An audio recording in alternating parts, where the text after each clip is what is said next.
Hello, welcome to Trainlang podcast. I'm Jonathan, and I'm here with Aline. Aline, welcome. ¿Cómo estás? Muy bien. Thank you for having me. How are you doing? Muy bien, muy bien. Queremos dar la bienvenida a los podcasts de Trainlang, a nuestros escuchantes hoy. Y aprende inglés en episodios diseñados para personas ocupadas como tú. Avanza rápido, domina el idioma en solo unos minutos al día.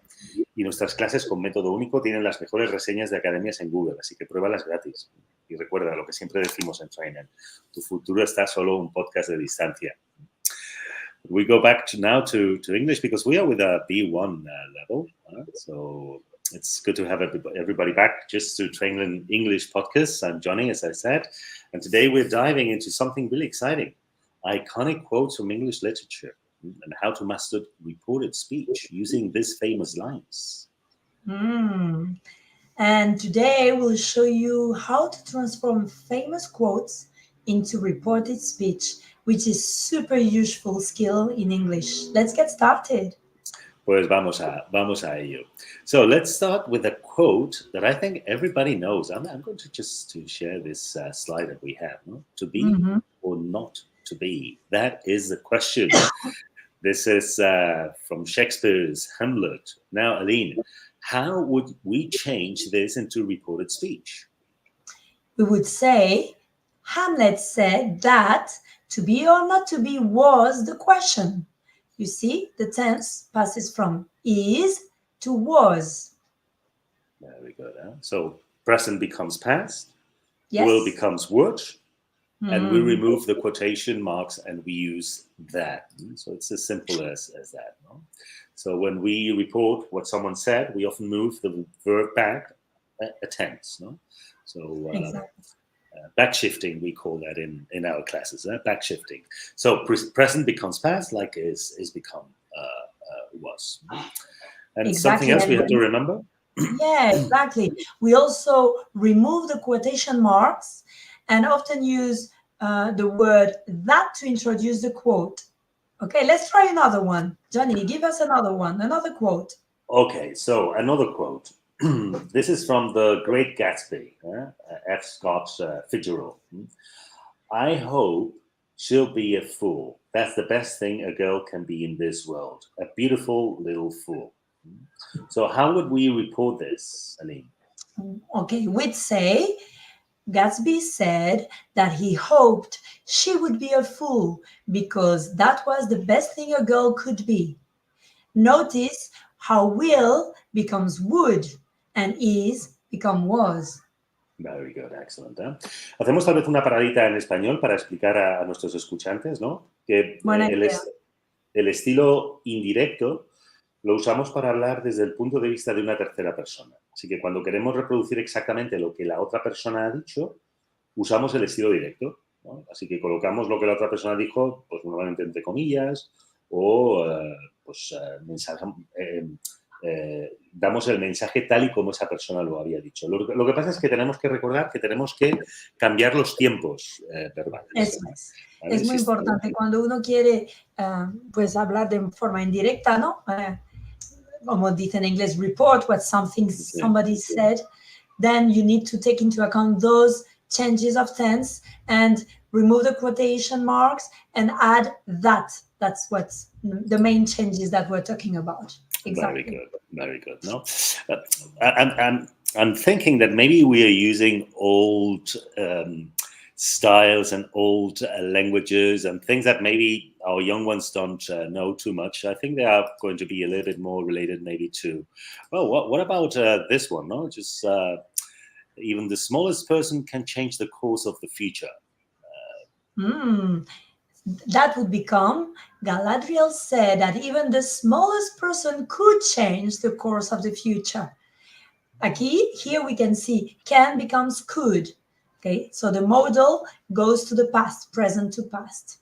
Very good, excellent. And then I was thinking about this one, no? Let's look at something more modern, no? Galadriel, it's modern, no? Just for some of the listeners. But what about this famous line from Harry Potter, no?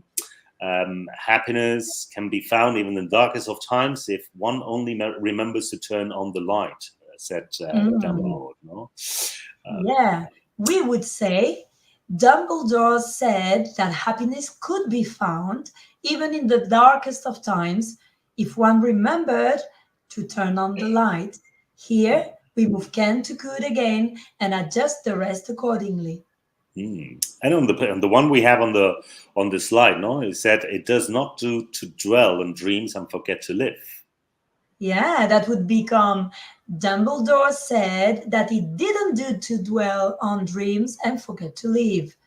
So again, does becomes did. Very good, excellent.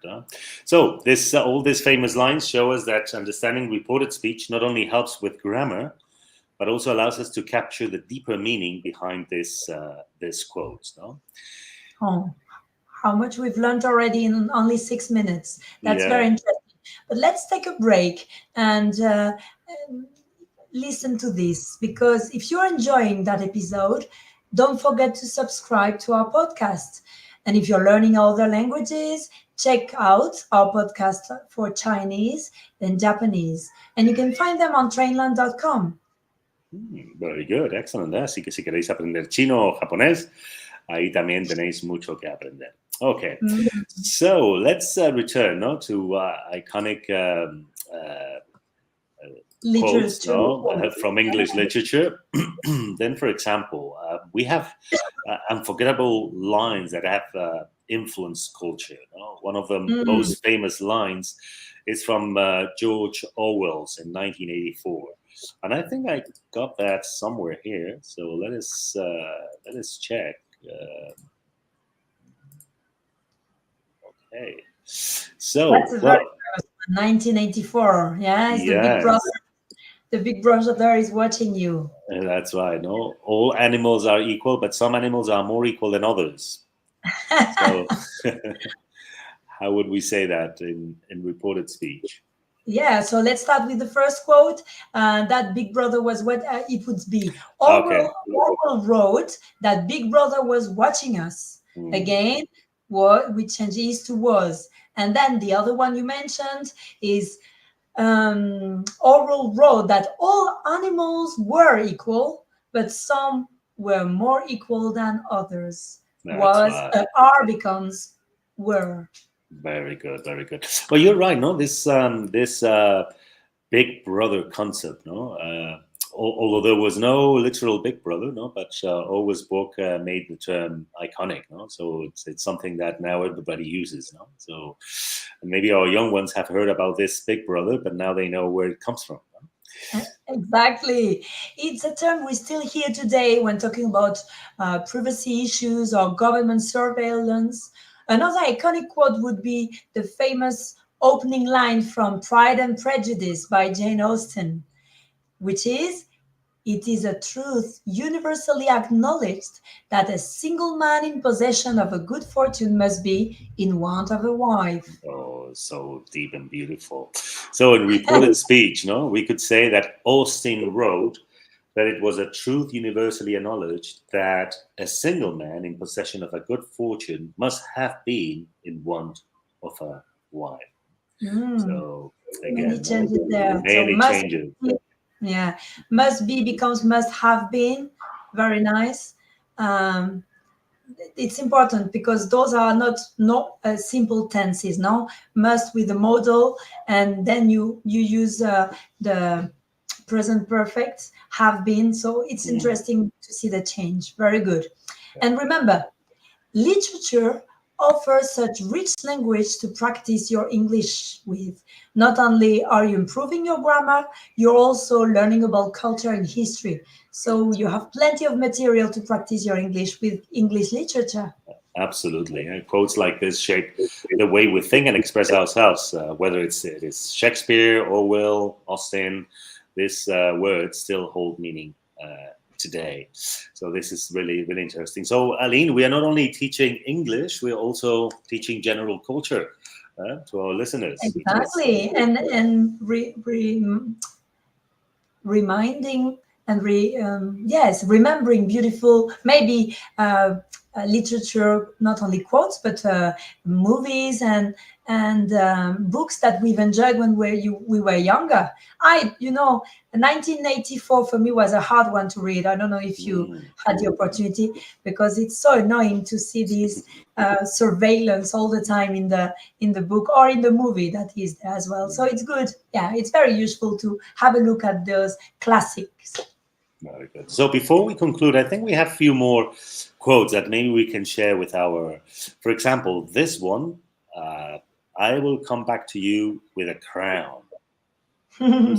Caesar, that's a quote from Caesar. And now what if I wanted to report what Caesar said? I would say Caesar said that he would come back with a crown. So again, will becomes would, future becomes conditional. Very good, fantastic. So, and I think that's it. Oh, we have this one from I think this is Dickens, another one of the famous, and also iconic quote, from English literature. So if we have, we have this one. It was the best of times. It was the worst of times. So that would become, that would become, Dickens wrote that it had been the best of times and the worst of times. So now we pass from past simple to past perfect. That's an interesting change. We need to control. That's why it's very important for the listeners who have this level of B1 to understand that to control very well the tenses is super important for reported speech, to see the difference. And as you said before, you have to shift to a tense that is from the past. You need to control and have a good mastership of them. So that's good. It's a very good way for them by listening to this podcast. That's true. That's true. And of course, there are many other details about reported speech that we are not going to include today, but just to share, maybe our listeners can just keep this in mind. For example, expressions of time, and place. Remember that if you say this afternoon, you cannot use in the reported speech this afternoon. You have to use, of course, that afternoon, because you are referring to another time. So, but anyway, those are details that maybe just our friends can just study with us when they have time. So exactly, and go to the campus, because if they go to Trainlang, they will have a beautiful explanation of the reported speech with a lot of with good teachers along, but as well with very good examples given in the campus of Trainlang. So Aline, I think we can conclude, just maybe just this podcast. Yeah, we hope you've enjoyed today's episode. Learning how to report famous quotes is a great way to improve our English and understand cultural references. So it's great. So don't forget to subscribe to our podcast. Visit trainlang.com for more resources and courses, and we'll be back with more reported speech, because this is reported speech part 1. So next week or in another time, you will listen to another podcast about reported speech in part 2, where we will dive into more iconic quotes from English literature. Excellent. See you next time then, and happy learning.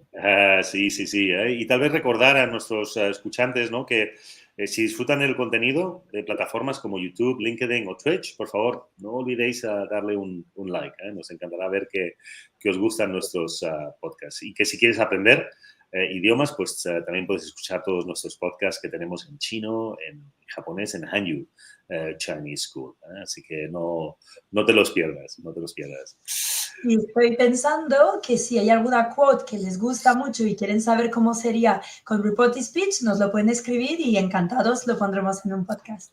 Muy bien, perfecto. Aline, it was a pleasure, as always. Good job. See you soon then. Bye-bye for now. Bye.